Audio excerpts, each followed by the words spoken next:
A series of twists and turns later, the Twitter Musk saga has reached climax. Elon Musk has bought Twitter finally, and what a long-drawn saga this has been. On Gravitas tonight, we break down for you how the deal came through, what went on behind the scenes, what is currently going on in the Twitter offices. We also delve into what could lie ahead for Twitter under Musk.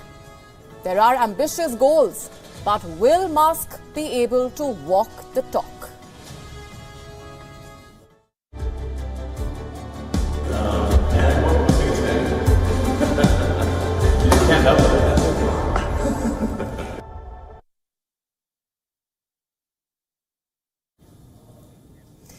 So the deal is done. After months of back and forth and repeated flip-flops, Elon Musk has finally purchased Twitter. He seems to have started his reign by firing people. All the top executives of Twitter are gone. In some cases, they were escorted out of the building. CEO Parag Agarwal, the Chief Financial Officer Ned Siegel, the Policy Chief Vijay Gadde, the General Counsel Sean Edgett, and Chief Customer Officer Sarah Pasternet.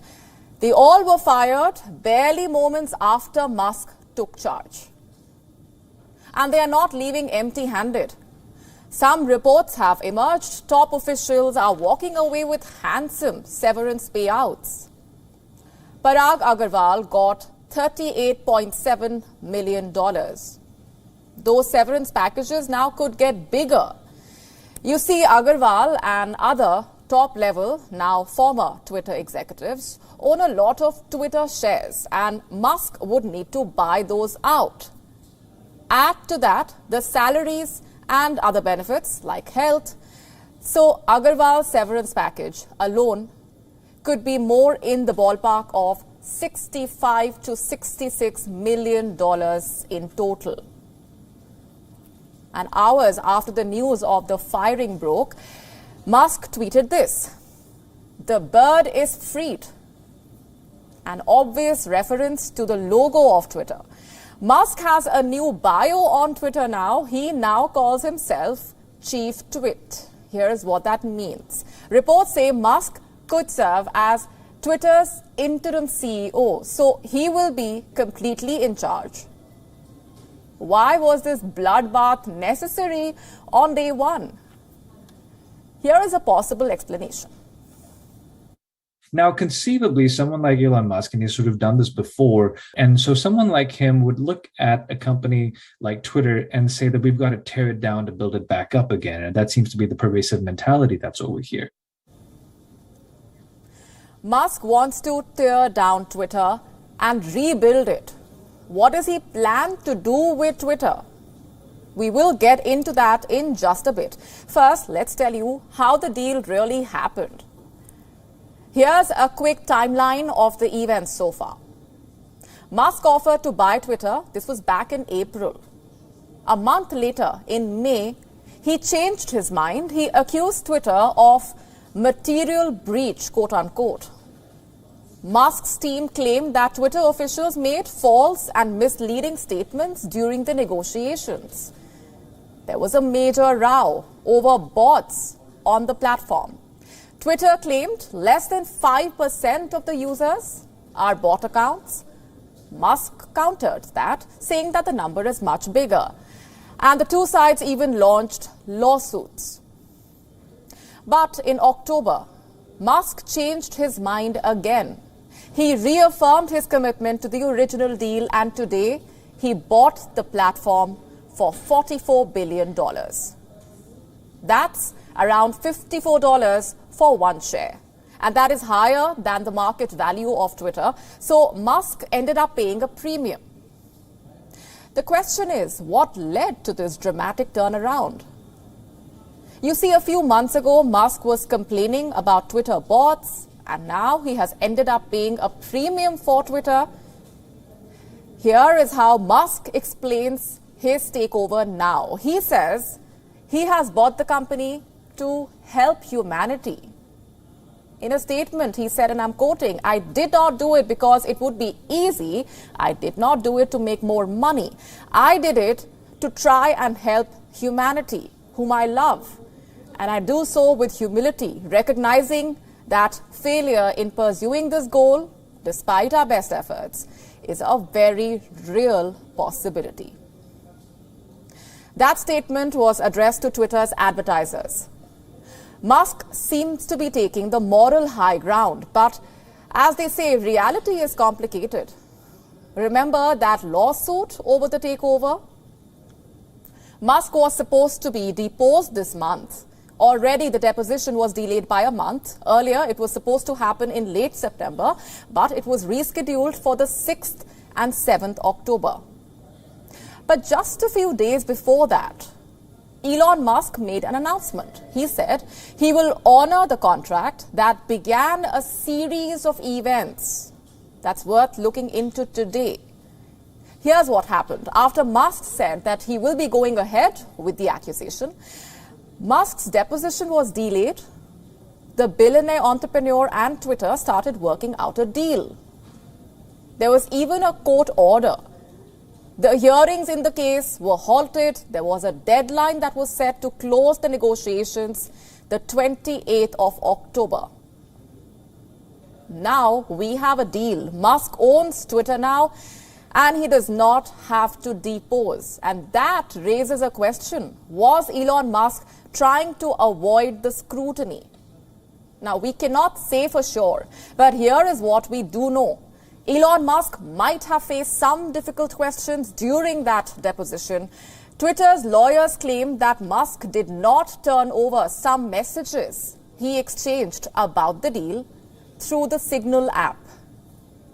They were alleging destruction of evidence. The judge in the case, Chancellor Kathleen McCormick, seemed to believe that some messages were indeed deleted. Let me quote from one of the observations that she made earlier this month. I'm quoting, "I am forced to conclude that it is likely defendants' custodians permitted the automatic deletion of responsive Signal communications between them and possibly others, and that those communications are irretrievably lost." And a day before this observation came out, Musk had filed a letter with America's Security and Exchange Commission. It confirmed Musk will buy Twitter as long as Twitter drops the lawsuit they filed against him. Musk had to complete the transition by today. Otherwise, he could have faced more legal scrutiny. Because if he did not take over Twitter, a trial in November could have forced him to make good on the deal. So now that the bird is freed, like he says, the question is what lies ahead? What's next? What will Elon Musk do with Twitter? To be honest, there is no easy answer to that question. Elon Musk is a man of contradictions. He is known to act at whim. He says one thing and does another. So what might Musk's Twitter look like? Will it be as contradictory as himself? Let's find out. To start with, Musk plans to make Twitter a super app. What is a super app? Something on the lines of China's WeChat. Let me explain. WeChat is not just a social media application. It is a one-stop shop for Chinese citizens for everything from social media, messaging, finance, food orders. Unfortunately, the Western world has no such thing currently, and Elon Musk could change that. He has never elaborated on how, but he has dropped quite a few hints. Look at this tweet. Musk posted it earlier this month. It reads, and I'm quoting, "Buying Twitter is an accelerant to creating X, the everything app." What did he mean there? What exactly is X? Musk did not say. Tech experts are claiming that he is referring to a super app. What is their proof? More statements from Musk himself, like this one from May this year. I am quoting again. "If you are in China, you kind of live on WeChat. it does everything. It's sort of like Twitter plus PayPal plus a whole bunch of things all rolled into one with a great interface. It's really an excellent app, and we don't have anything like that outside of China. It's either convert Twitter to that or start something new. It does need to happen somehow. So when exactly will this happen? Only time will tell. What's change number 2? Let's talk about that now. A mass culling of bots. Elon Musk might just order it. He has been waging a war on this, remember. He thinks bots and spam accounts are littering the social media application and that they have the ability to swing public opinion. So essentially, he wants to clear them out. He has voiced his opinions on this several times. Have a look at this these tweets rather. He says bots hinder Twitter's ability to grow, to become the most trusted and inclusive platform in the world, and which is why he wants to clear them out. We wonder how many people would be in favor of such a move. Change number 3. Greater inclusivity and free speech. Musk has often spoken about this, how opening up the platform to opinions from all sides would make it more inclusive. But what does he mean by that? You see, Twitter has long been accused of favoring left-leaning liberal figures. It has been accused of manipulating its algorithms in their favor. And Musk, on the other hand, wants to make Twitter a quote-unquote common digital town square. A platform where a wide range of beliefs can be debated upon without resorting to violence.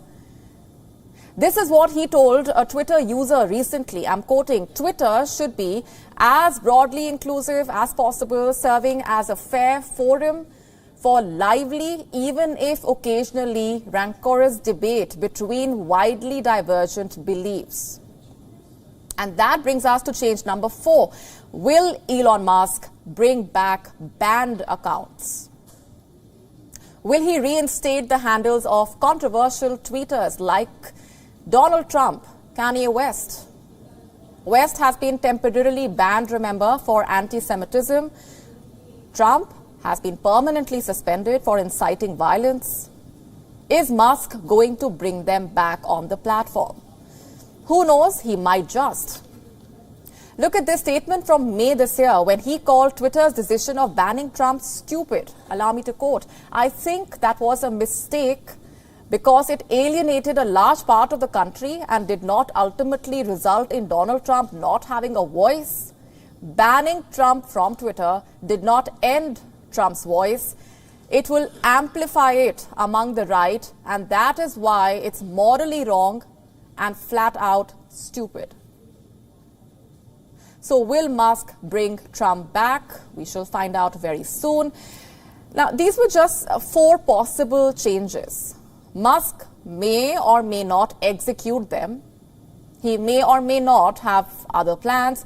But the thing is, bringing these changes is not going to be an easy task.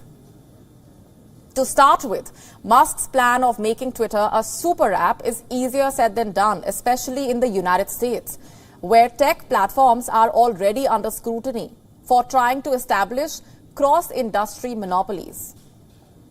The second challenge is that Musk's Twitter will not be the only company in pursuit of this goal. Facebook's parent company Meta has been on that mission for quite some time now. So have Google, TikTok, Uber, and several others. They all want to expand their offerings to get as many users as possible, and Musk will have to be slightly more creative. And then we come to his plans regarding free speech. The possibility of reinstating controversial accounts like Donald Trump's. Well, conservatives might cheer Trump's return to Twitter, but there would also be a major resistance from the liberals. You know, those who argue that Trump's tweets pose a threat to democracy, especially now, when he has been subpoenaed for his role in the storming of Capitol Hill. From the American media to the Democrats to activists, they are all pushing for Trump to face a trial. So if Musk is planning to bring Trump back, we hope he is prepared to handle the blowback. As it is, he has enough challenges to deal with, issues that are plaguing his other ventures as well, like Tesla. Earlier today, Tesla issued a rare recall of over 24,000 of its Model 3 vehicles because of a seat belt issue. And this comes right after Tesla recalled over 1 million vehicles due to issues in the window operations. And these recalls may be due to software issues, but they make for bad press. We wonder how much more bad press Elon Musk is willing to afford at the moment by taking controversial decisions as the new owner of one of the most widely used social media platforms in the world. Suffice to say, the road ahead is not necessarily going to be a smooth ride for him. And to discuss this and more, I'm joined by senior market analyst Joshua Mahoney. Thanks very much for being here, Joshua. Let me begin by asking you for your reaction to the fact that this deal has finally come through, and I cannot emphasize enough on the word finally, given the series of twists and turns in this saga, also the impact that it has had on the markets.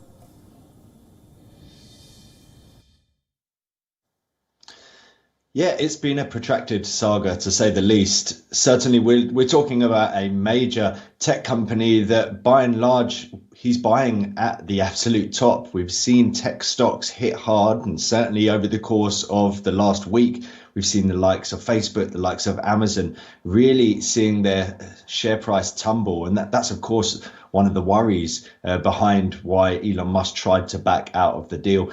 It's going to be an interesting time going forward. Ultimately, the platform is what the platform is. Those of you, or those of us that use it, I use it very regularly for my job, are quite used to it doing what it does. But I think that we're talking about someone that has historically seen the bigger picture. Sometimes that bigger picture doesn't seem to make sense to a lot of people. On this occasion, I think the bigger picture actually does make quite a lot of sense, but there's question marks about whether he's going to be able to actually do what he says he wants to do. And speaking of which, what, according to you, lies ahead for Twitter under Musk? Now, he has ambitions, but there's also skepticism attached to those goals, especially when it comes to free speech. Yeah, I think it's very difficult when you talk about sort of freedom of speech on a platform like this. You know, I think Donald Trump is the sort of the poster child of what happens when perhaps things go wrong. You know, we're talking about someone that was the president of the United States being kicked off of the platform because by and large, they didn't have the same kind of political view as the owner of that platform. That, to some extent, whether you like him or loathe him, probably doesn't make that much sense. Certainly, there should be, and Elon Musk has already said it, there should be a certain code of ethics when you're on a platform like this. So there will be some sort of intervention needed. But nonetheless, it's certainly going to be a lot freer, you would think. And it's now going to be presumably a place that has sort of far right and far left and everything in between within the platform, rather than what we've seen previously, people talking about having to go off and join another platform if they have views that perhaps don't align with Elon Musk's. In terms of the outlook for the company itself, you know, just being able to get Donald Trump back on isn't necessarily going to suddenly make the company worth multiples of what it is now. And he does have an outlook that does point towards the possibility of increased revenues down the line. Seemingly, he's just built the idea from going to China, probably seeing WeChat, which is owned by Tencent. And essentially, when you go to China, you'll notice that they seem to have a whole host of the apps that we are accustomed to here in the United Kingdom rolled into one single app. That means the ability to talk to your friend, have videos with them. So that might be like Zoom, make financial transactions with them. So that's like one of your banking apps. You might also be able to buy things via the app when you're in a shop, for instance. This is really an amalgamation of a number of apps. Whether people will wish that they just want to stay with what they're currently using and utilize different apps for different things, or whether people do get on board with this idea that we might have one super app, that remains to be seen. But certainly it does show the possibility for him to expand well beyond the borders of what we're looking at now, which is essentially a platform where people can pay to advertise, and by and large it's not particularly great for advertising either. So certainly if it is successful, you're talking about many multiples of the valuation he's paid so far. Right, and just going into detail about this ambition of creating a super app, something on the lines of China's WeChat. But isn't that easier said than done, especially in the United States, where tech platforms are already under scrutiny for trying to establish cross-industry monopolies?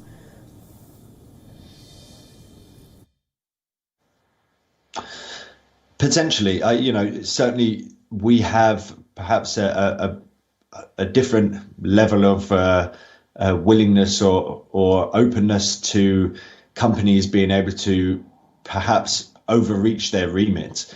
But that being said, if you're talking about the US, you're also talking about an area where tech stocks have, you take, for example, something like Alphabet. They had to change their name to Alphabet because they needed to have a part of the business for every letter under in the alphabet, So perhaps there is a possibility that people might look at them and think maybe it's overstretching a little bit. But quite frankly, if they're moving into different businesses across different remits and they're not necessarily monopolizing one single industry, I wouldn't necessarily be surprised if people let that one slide, because by and large, you wouldn't necessarily want the US to be seen to be anti-competition and anti-entrepreneurship. So I don't necessarily think it's going to be a massive issue as things stand, because we have already got a number of different companies in the US that have so many different arms to it that Twitter, as it stands, is just a single. So they might be able to try and attach a few different elements to it before they start getting under any intense scrutiny. Right. And what about the revenue streams? Would Musk be able to challenge the biggies?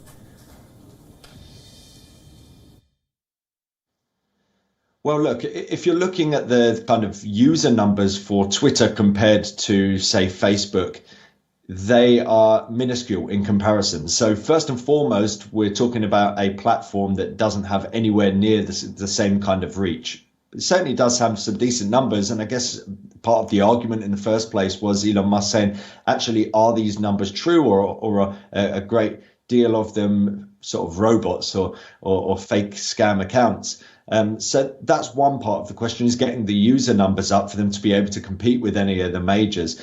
And then it's about being able to diversify. That's not necessarily something that you've seen some of these other companies do within their business. Let's say Facebook, for example, heavily reliant on advertising, but then they can go out and buy other businesses with the cash that they can generate. Well, with Twitter, possibly you're looking at the potential to be able to expand into lots of different areas besides advertising. And so therefore, in terms of what they're generating, it could be pretty significant in size. But like I said, a lot of it's going to come down to whether people are open to be able to sort of consolidate what all these other apps that they're using are, and then also whether they can get their user numbers high enough to be able to then drive those revenues up. Indeed, and given how Musk is known for his unpredictability, one can never know for sure. We're leaving it there for the moment, Joshua. Thanks very much for being here. Shifting focus for now to the war in Ukraine. The battle for control of territory is still on, but there is another front where a battle is being waged: gas supplies. Now, in recent months, Russia has stepped up the pressure on Western countries, particularly Europe. Russian gas supply to the region has been cut substantially since the war started. We all know by now how badly Europe was impacted by this. Gas prices shot through the roof. European leaders issued rationing orders. There were growing fears that Europeans could be forced to endure an extremely cold winter. European leaders raised fingers at Russia. They claimed that Moscow was, quote-unquote, weaponizing gas supplies. Russia is blackmailing us. Russia is using energy as a weapon.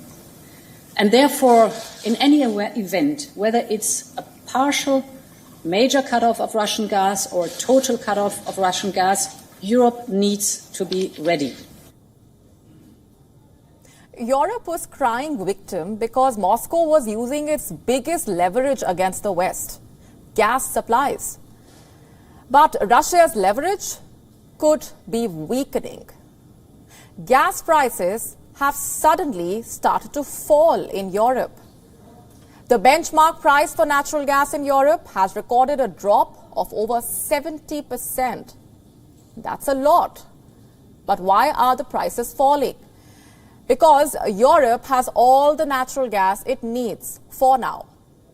I have some numbers for you. Germany's gas reserves are more than 97% full. What about Europe at large? Europe's gas stocks stand at well over 93%, and that is well above the goal of 80% that European leaders had set for themselves heading into the winter.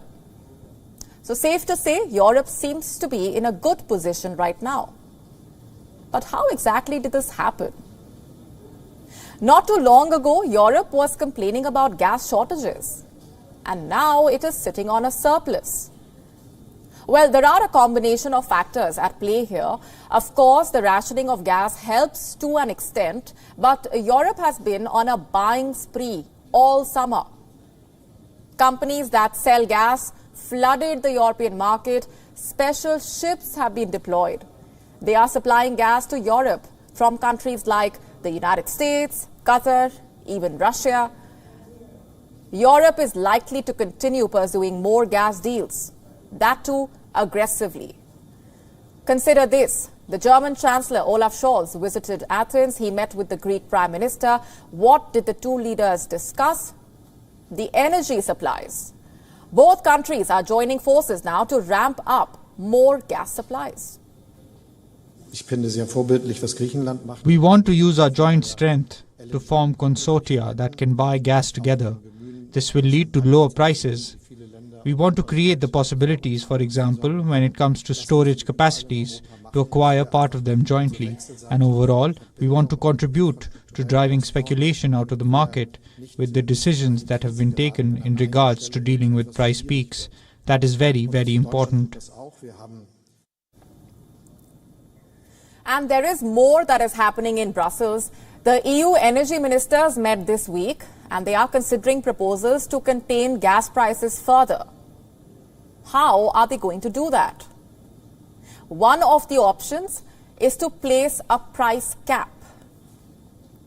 We have to find solutions that help us to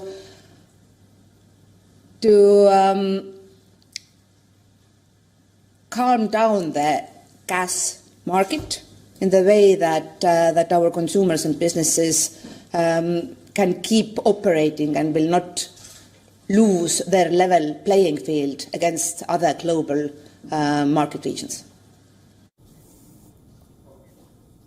So even with the excess reserves, Europe is still working on more solutions. And that is because they are not out of the woods yet. Demand could pick up in the coming days, which means the European gas stocks could start to decline, and replenishing it means buying more gas. And that could get harder in the coming weeks. With the arrival of winter, countries and regions beyond Europe might need more gas as well. Bigger economies like China might start buying up more stocks. The Chinese economy has not fully opened up yet, thanks to the zero COVID policy. If China reopens, it will be competing with Europe in the gas market. So the region is still vulnerable. Europe's gas-intensive industries are showing their weaknesses. German chemical manufacturing giant BASF is making some tough calls. It has a plant on the Rhine River. The same plant eats up more gas than Switzerland. That might change soon because BASF has decided to downsize in Europe. One of the reasons behind that decision is rising energy prices.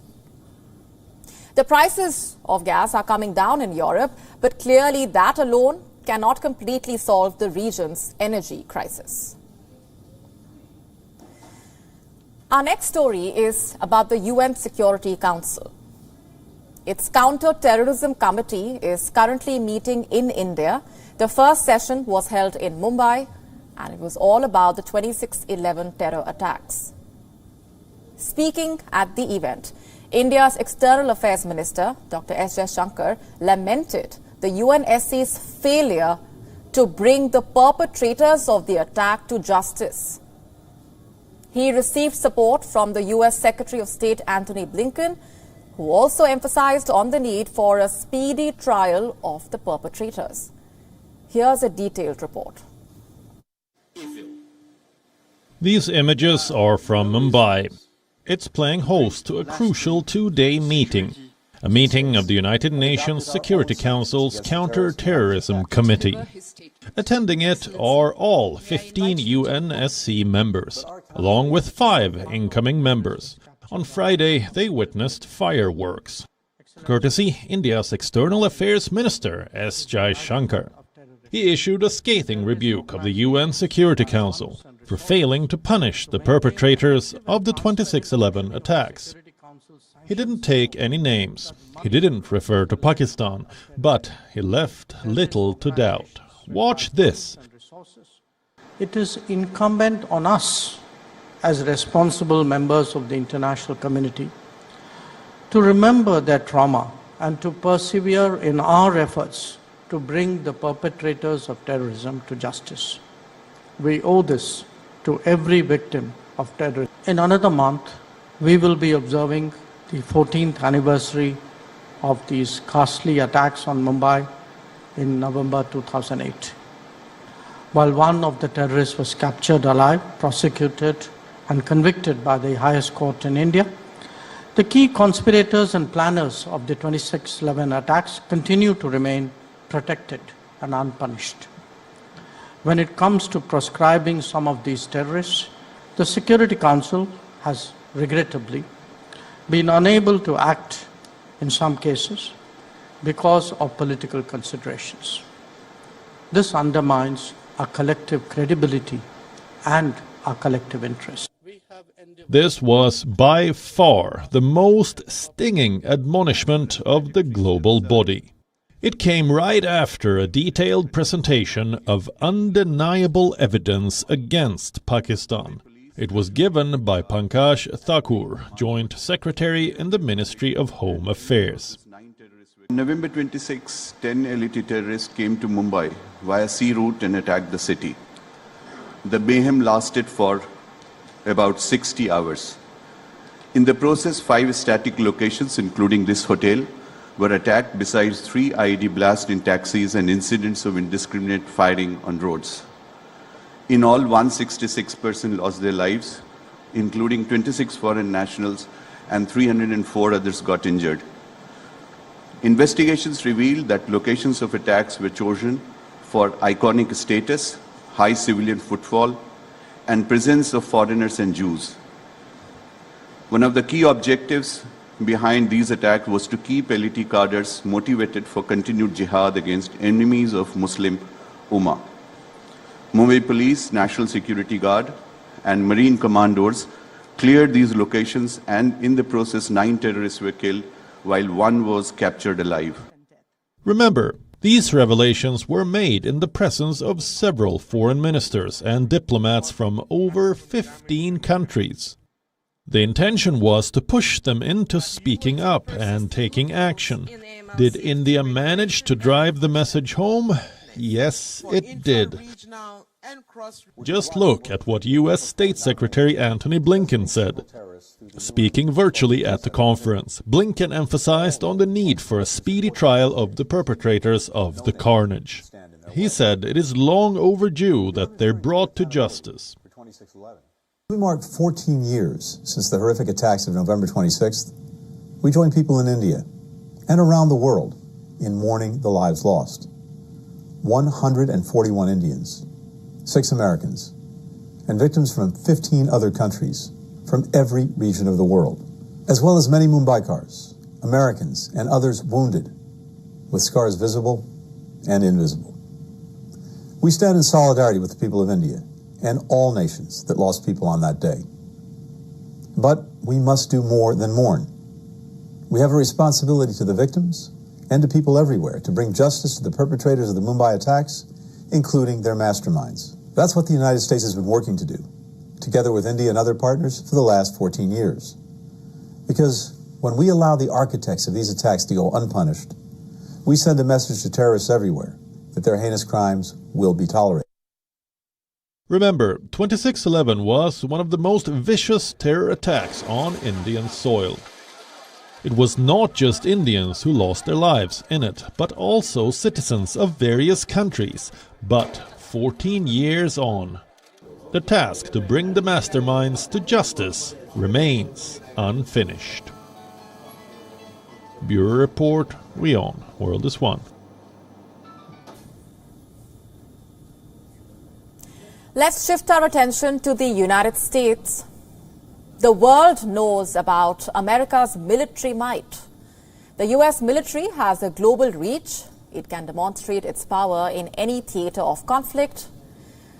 But the same fighting force has a dark underbelly. And in the next few minutes, we will tell you about an expose that embarrasses the American military. The US operates multiple military bases in the Persian Gulf. In at least 4 bases, workers became victims of abusive labor practices. Who were these victims? Foreign workers, those who were hired by defense contractors. There is a long list of infractions. The details have been published by the Washington Post and the International Consortium of Investigative Journalists. Let's tell you what these workers went through. They were prevented from leaving their homes or looking for new jobs. There were thousands of these migrant workers employed at these bases. Their passports were confiscated. They were saddled with massive debt. And they were denied release papers once they left. More than 30 current and former workers have blown the whistle. They made these complaints public in separate interviews. There are court documents that describe these abuses in detail. And as you read through these reports, the details of the crimes committed by the contractors only get more horrific. There are claims of labor trafficking. In the past 5 years, the Pentagon has responded to 176 cases. There were more workers who were trafficked. How many more? According to another report, thousands of workers were trafficked into labor. They were brought in by private contractors to the US bases. These contractors acted like middlemen. They promised lucrative jobs to these workers. And to get these jobs, the workers paid extremely high recruitment fees. In one of the cases, a worker paid as much as $10,000 for a job. You heard that right, $10,000. Many workers took on debt in search of a better life. But once they moved to work at the US military base, their nightmare started. Workers were forced to accept a salary that was less than what they were promised. They were pressured to sign improper contracts. They had to work long hours, and in some cases, they even faced physical abuse. Clearly, the military contractors were at fault here. But what about the role of the Pentagon? What did the US Defense Department do about this? Well, their response leaves a lot to be desired. The Pentagon acted in 176 incidents. This was between 2017 and 2021, but there were clearly more workers who needed help. In 2020, there were substantiated violations in more than 900 cases. Confirmed reports of military contractors abusing over 900 workers. But the Pentagon does not like sharing this information. In fact, they have not revealed the names of the contractors found guilty of violations, and this is despite repeated requests. How does the US Department of Defense respond to these reports now? the Pentagon has put out a statement. I'm quoting, "The Department of Defense promotes the U.S. government's zero-tolerance policy on trafficking in persons. The department continues to work diligently on combating human trafficking because these activities violate human rights and harm our national security mission," quote unquote. Clearly, workers working for American bases deserve better. The U.S. government has a responsibility to take care of them. Instead, they are becoming targets to what are clear violations of basic human rights. Yes, those same rights that the Biden administration promises to uphold time and again. President Joe Biden pledged to make the U.S. government more accountable. He cannot fulfill that promise until he appoints the much-needed watchdogs to oversee his massive military force.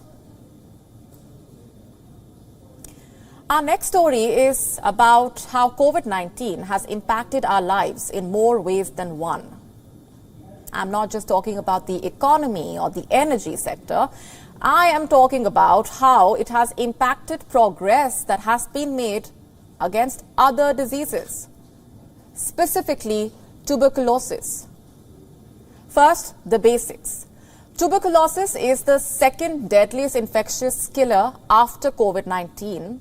It is caused by bacteria that most often affect the lungs, and it can spread when people who are sick with TB expel bacteria into the air, for example, by coughing.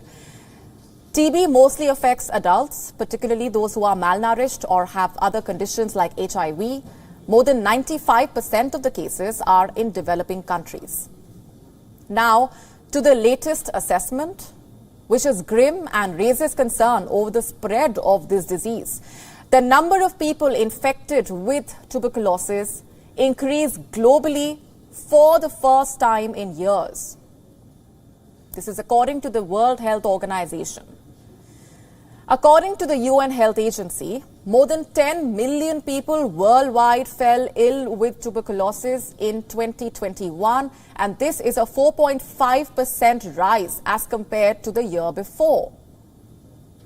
More than a decade of progress was undone thanks to the emergence of COVID-19 in 2020, essentially. Let's talk about the battle against TB now. Overall, a lot of progress has been made when it comes to preventative therapy, but there is a long way to go when it comes to just about every pledge and goal regarding TB. The WHO also blamed COVID-19 for much of the rise in TB. Basically, the pandemic continues to have a damaging impact on access to TB diagnosis and treatment. Progress that was made before 2019 has slowed, stalled, or reversed. With fewer people being diagnosed with the disease, more number of patients unknowingly spread tuberculosis to others, and this may not have been spotted in countries with weak health systems.